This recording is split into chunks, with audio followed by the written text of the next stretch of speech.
Assalamualaikum warahmatullahi wabarakatuh. Teman-teman semuanya apa kabar? Semoga dalam keadaan sehat walafiat tanpa kurang suatu apapun. Teman-teman sebangsa setanah air, akhirnya Polda Metro Jaya mengumumkan mengenai tersangka dalam kasus pencemaran nama baik. Dalam konferensi pers ini, Polda Metro Jaya mengumumkan siapa saja yang menjadi tersangka dalam kasus ini. Dari 12 terlapor menjadi 8 tersangka, saudara-saudara. Jadi ada 8 tersangka dalam kasus pencemaran nama baik. Untuk lebih jelasnya mari kita simak video berikut. Sebelumnya mohon dukungannya dengan menekan tombol subscribe, like, dan share. Dan bagi yang sudah memberikan dukungannya, saya ucapkan banyak terima kasih. Semoga berkah, semoga diberikan rezeki yang berlimpah, dilancarkan segala urusannya, dan dipanjangkan umurnya. Amin amin ya Allah ya Robbal Alamin.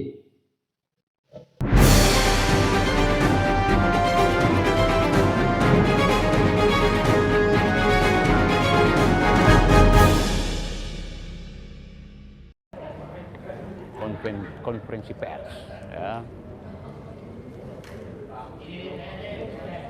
Dan teman-teman media semakin banyak di dalam, guys ya. Ini teman-teman bisa lihat langsung. Wah, silahkan share video ini, guys, sebanyak-banyaknya. Di share video ini sebanyak-banyaknya, di share video ini sebanyak-banyaknya ke rekan-rekan kita.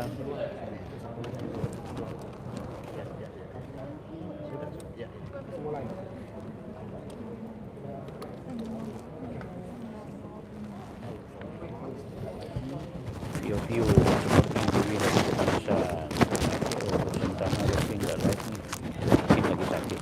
Arema Sentana berantem.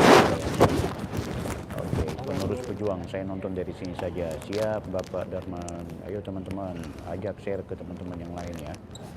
Kita akan mengikuti beberapa saat lagi pengumuman. Sebentar lagi akan masuk Pak Kapolda yang real sudah dihukum. Oke, Aan doang. Kok lama sih? Ya ini lagi nunggu. 1 menit lagi menuju penetapan tersangka. Yes, masa hukum kalah sama si porter.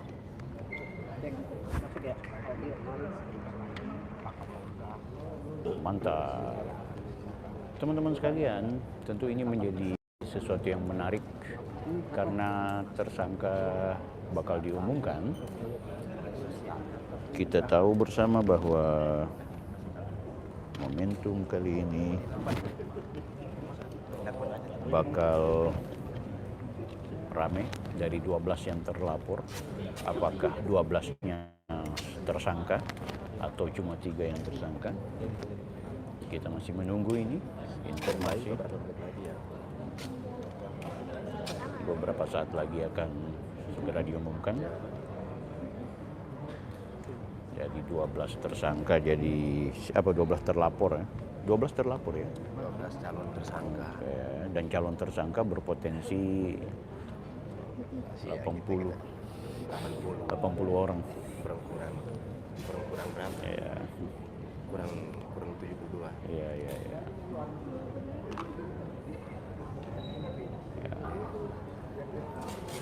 Suasana saat ini teman-teman, semua teman-teman media pada berkumpul, ya.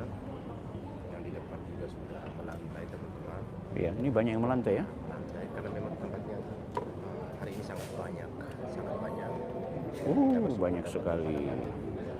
Apa kabar dari Makassar? Apa kabar dari New Kartun? Jenny Kurniawan, apa kabar semua? Yang mau merayakan, ayo tumpeng. Bekasi, apa kabar Bekasi? Gilbert, apa kabar? Ya, Refli aku nggak tahu dia di mana.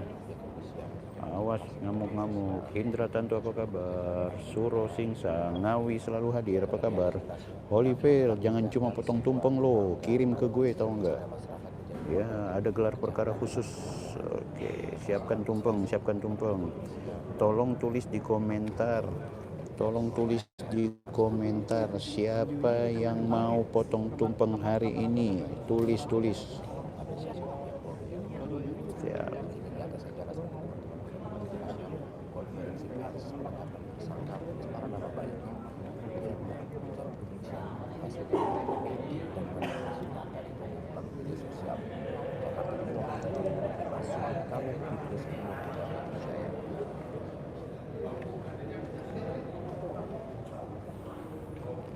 Ya, yang melakukan tugas dan koordinasi agar dengan hasil berlapis.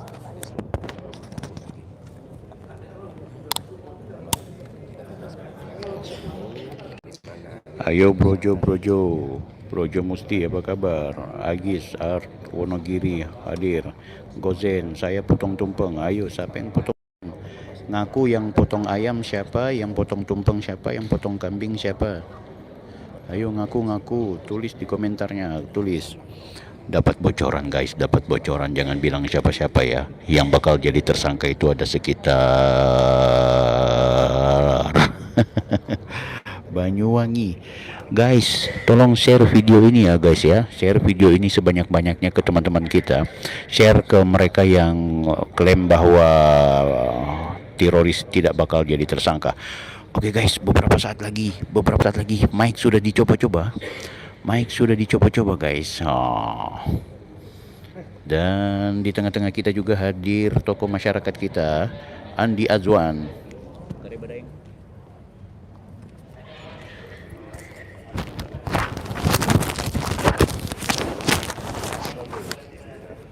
Apa kabar Abang Andi?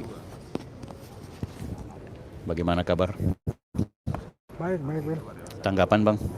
Tanggapan ya berdebar-debar, tapi dengan penuh keyakinan akan ada tersangka, terutama teroris.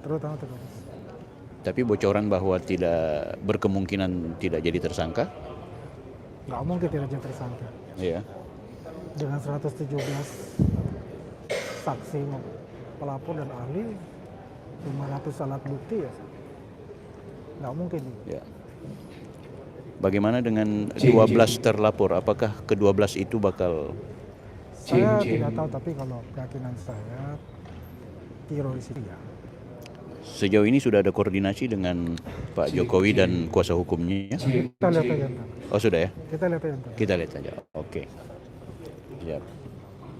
Hasilnya. Agenda teman-teman relawan? Pada nobar semua ini. Pada nonton bareng gitu ya? Nonton lihat semua. Siap. Oke, Andi Azwan dari lokasi kegiatan pers rilis. Oke guys, ini dia beberapa saat lagi.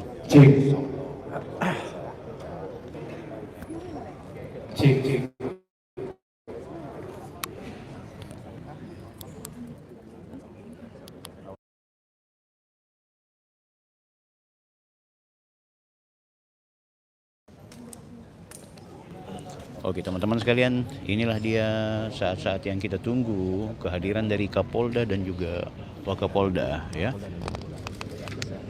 Beliau sudah hadir di tengah-tengah kita dari lantai atas ya. Para penyidik dan juga konferensi ya. Para pejabat Polda Metro Jaya saat ini persiapan untuk masuk dan menduduki di lokasi atau tempat duduk yang sudah disediakan. Tentu teman-teman, kita lihat bersama teman-teman sekalian, Kapolda Metro Jaya, Pak Asep Edi bersama Wakapolda, Direskrimun, Kasubdit, Kamnek, dan lain-lain sebagainya. Oke guys, untuk sekian dari saya dulu, kita akan dengarkan langsung dari konferensi pers.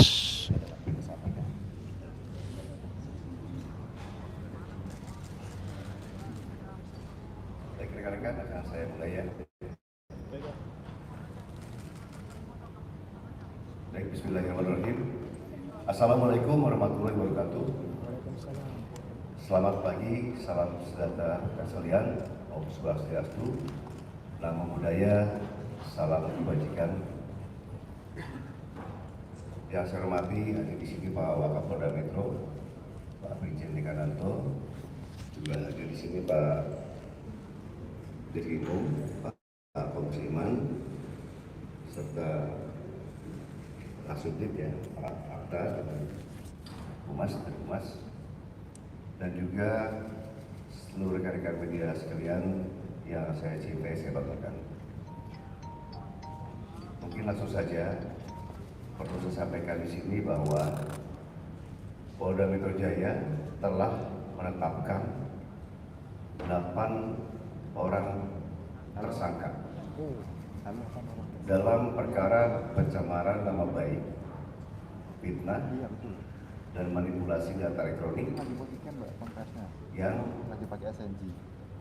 dilaporkan oleh Bapak Insinyur Haji Joko Widodo. Penetapan ini dilakukan setelah melalui proses asistensi dan gelar perkara, di mana proses tersebut melibatkan ahli dan pengawas, baik dari eksternal maupun internal. Untuk ahli yang dilibatkan adalah ahli pidana, ahli ITE, ahli sosiologi hukum, ahli komunikasi sosial, dan ahli bahasa. Itu yang kita minta keterangan sebagai saksi ahli. Selanjutnya perlu kami sampaikan bahwa gelar perkara penetapan tersangka yang dilaksanakan di Direktorat Reserse Kriminal Umum juga melibatkan dari eksternal, dari Wasda, dari Wasidik, ya, Propam, dan Kemenkum, dengan dukungan hasil penyidikan yang komprehensif, ilmiah, dan pemeriksaan berbagai ahli dari bidangnya masing-masing. Berdasarkan hasil penyidikan, kami menetapkan 8 orang sebagai tersangka yang kami bagi dalam 2 klaster. Antara lain 5 tersangka dari klaster pertama yang terdiri atas Lasama, ES, KTR, MRF, RE, dan DHL. Untuk tersangka dari klaster ini dikenakan pasal 310 dan atau pasal 311 dan atau pasal 160 KUHP dan atau pasal 27A junto pasal 45 ayat 4 dan atau pasal 28 ayat 2 junto pasal 45A ayat 2 Undang-Undang ITE. Untuk klaster kedua, ada 3 orang yang akan ditetapkan sebagai tersangka, antara lain atas nama RS, RHS, dan TT.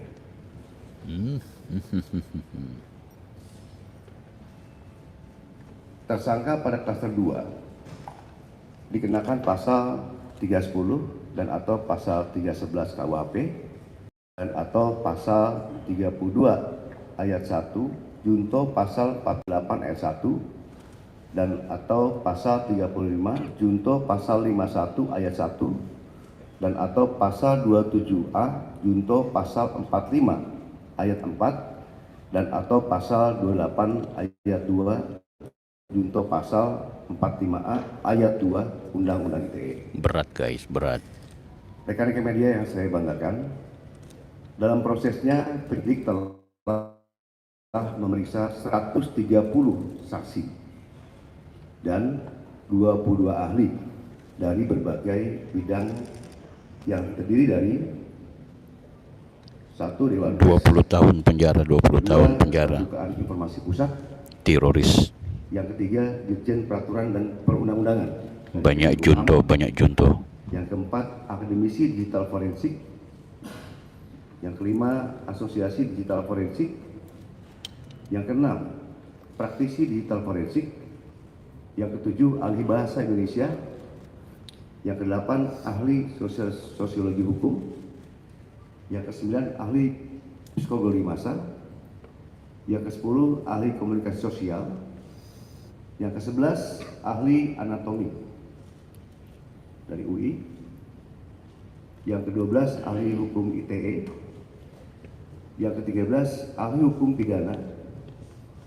Yang ke-14 SDM Kesehatan Kemenkes. Yang ke-15 lab dokumen dan digital forensik. Selain itu, penyidik juga telah menyita 723 item barang bukti termasuk dokumen asli dari Universitas Gadjah Mada yang menegaskan bahwa ijazah Insinyur Haji Joko Widodo adalah asli dan sah. Hal tersebut juga diperkuat oleh hasil pemeriksaan dari mampus dalam aspek analog dan digital.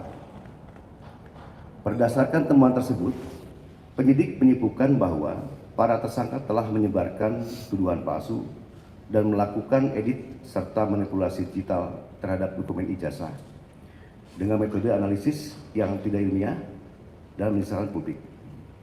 Selanjutnya, penyidik akan berkoordinasi dengan Kejaksaan Tinggi DKI Jakarta untuk proses hukum lebih lanjut. Pada kesempatan ini, kami tegaskan bahwa penanganan perkara yang kami lakukan murni proses penegakan hukum. Kemudian seluruh tahapan juga dilakukan secara profesional, proporsional, transparan, dan akuntabel.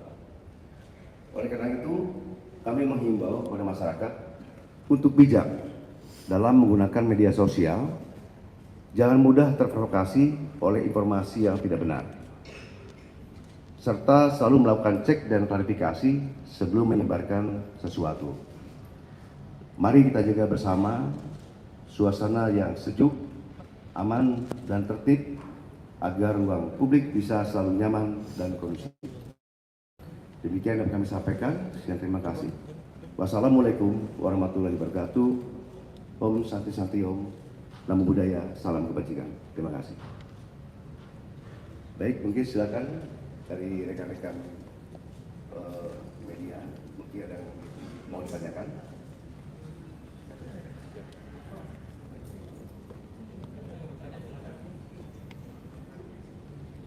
Ya.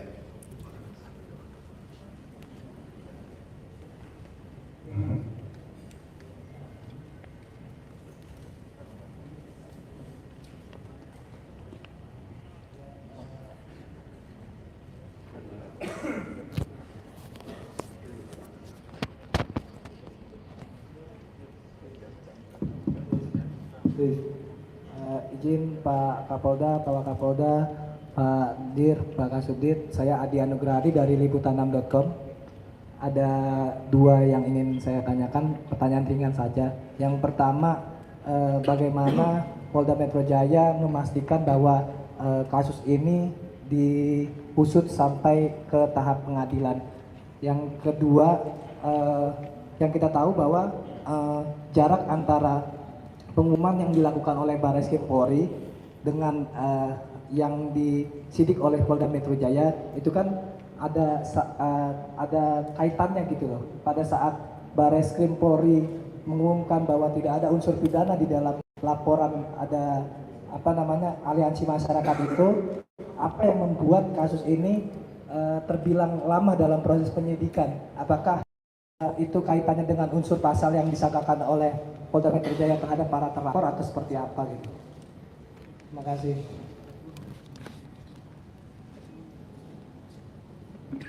Baik, terima kasih Mas Adia dari liputan6.com. Perlu kami sampaikan yang pertama itu bagaimana Polda Metro Jaya bisa mengusut ya sampai pengadilan. Yang jelas kita melakukan tahapan-tahapan. Di sini tahapan untuk polisi adalah tahapan penyidikan. Nah, nanti kami akan koordinasi dengan pihak kejaksaan untuk masuk ke tahap ke penuntutan. Dan juga nanti dari pengadilan juga keputusan seperti apa nanti akan masuk ke persidangan seperti itu. Ya. Jadi masing-masing kita punya kewenangan masing-masing. Kalau tugas kita adalah sampai penyidikan seperti itu, Mas ya. Dan yang kedua, kenapa untuk beresin dengan apa? Terus terang aja, banyak sekali ya barang bukti digital forensik yang diperlukan oleh kita. Pemeriksaan itu tidak cepat, ya pasti membutuhkan waktu yang lama. Nah, untuk itu, karena pemeriksaan dari hasil digital forensik dari lapor ya laboratorium forensik dan digital forensik itu baru selesai dalam waktu minggu-minggu kemarin. Nah, sehingga kita bisa menetapkan sesuai dari apa yang menjadi hasil pemeriksaan dari laboratorium forensik tersebut, menetapkan untuk proses lebih lanjut. Demikian.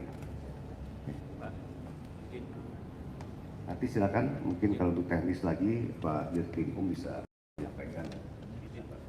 Silakan, Mas siapa? Mohon izin Pak, dari YouTuber Nusantara, nama saya Bill. Dari YouTuber Nusantara, nama saya Bill. Meminta klarifikasi Pak, kan kemarin kalau nggak salah yang terlapor itu ada 12 orang. Kemudian sekarang yang tersangka cuma 8 orang. Boleh dapat informasi terkait itu? Yang kedua, bagaimana Polda Metro Jaya menjamin bahwa proses pentersangkaan ini tidak akan mengalami jalan buntu alias akan sampai ke pengadilan? Mengingat tidak sedikit juga kasus yang sudah tersangka tapi SP3. Saya pikir demikian. Ya, mungkin silakan Pak Dirkrim bisa menambahkan. Terima kasih Jenderal, mohon izin Pak Bill, kami sampaikan tadi dipertanyakan mengenai 12 yang awal dilaporkan. Dalam proses penyidikan ini tentunya kami berdasarkan pada fakta hukum yang kami peroleh di dalam proses penyidikan secara saintifik. Saat ini kami menetapkan 8 orang menjadi tersangka yang diduga melakukan satu perbuatan pidana. Namun demikian proses penyidikan ini terus berlangsung dan kami terus melakukan pendalaman. Kemudian berkaitan dengan bagaimana selanjutnya proses penyidikan ini berjalan, tentunya kami juga sebagai sebuah kesatuan bersama-sama dengan jaksa penuntut umum dalam criminal justice system, kami terus melakukan koordinasi berkaitan dengan perkembangan penanganan perkara ini, ya tentunya dalam hal penuntutan juga ke depannya untuk dihadapkan di sidang peradilan sehingga bisa memberikan rasa keadilan bagi masyarakat Indonesia. Terima kasih. Siapa? Silakan. Selamat pagi Pak, saya Mahardika dari CNN Indonesia TV. CNN. Tadi ada beberapa tersangka yang juga dijerat dengan UU ITE ya Pak ya. Artinya kan ancaman hukumannya di atas 5 tahun. Apakah akan dilakukan tahanan mungkin Pak? Terima kasih. Silakan Pak Dirkrim, bisa jawab. Baik, terima kasih Mas dari CNN ya. Terkait dengan kewenangan yang diberikan oleh undang-undang terhadap penyidik yang berhubungan dengan penahanan, tentunya ada beberapa pertimbangan yang akan dijadikan sebagai bahan pertimbangan oleh penyidik nanti pada saat pelaksanaan pemeriksaan kepada tersangka. Dari yang lain silakan. Ya. Izin saya Habibi dari merdeka.com. Ini hanya ingin meneruskan saja, tadi kan untuk masa penahanan itu kan tergantung dari pemeriksaan nanti tersangka. Nah itu waktu untuk pemeriksaan tersangka itu kapan? Karena kan baru gelar perkara kemarin. Itu saja mungkin Pak Dir. Terima kasih. Oke, silakan Pak Dir. Jawab.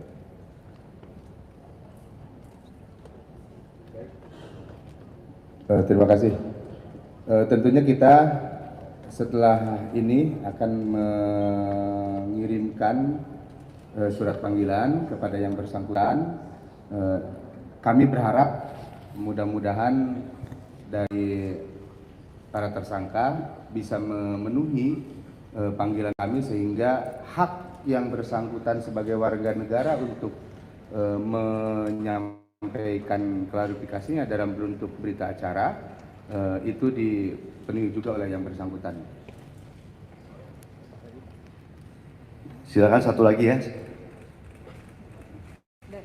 Saya Carla dari Kompas TV, Pak, mau menanyakan tadi kan disebutkan ada 2 klaster, yang klaster kedua. Ya, Carla dari Kompas TV. Yang klaster kedua ini kan tadi disebutkan ada 3 dan yang klaster pertama ada 5 tersangka. Nah ini yang berdasarkan backgroundnya dibedakan 2 klaster ini apakah peran-peran yang mereka lakukan sehingga dibedakan ada 2 klaster ini, kan untuk pasal-pasalnya juga ada yang sedikit berbeda, mungkin bisa dijelaskan lebih lanjut. Terima kasih. Baik, terima kasih Mbak Carla dari Kompas ya Mbak. Tadi disampaikan oleh Pak Kapolda terkait dengan 2 klaster. Dalam hasil penyidikan kami yang diperoleh fakta dari hasil penyidikan tersebut, tentunya penentuan klaster adalah berdasarkan dari fakta penyidikan yang diperoleh oleh penyidik. Dan itu sesuai dengan apa yang dilakukan atau perbuatan hukum yang dilakukan oleh masing-masing tersangka, sehingga ini akan menentukan pertanggungjawaban hukum seperti apa yang harus dihadapi oleh tersangka. Jadi clustering itu didasarkan pada perbuatan yang telah dilakukannya.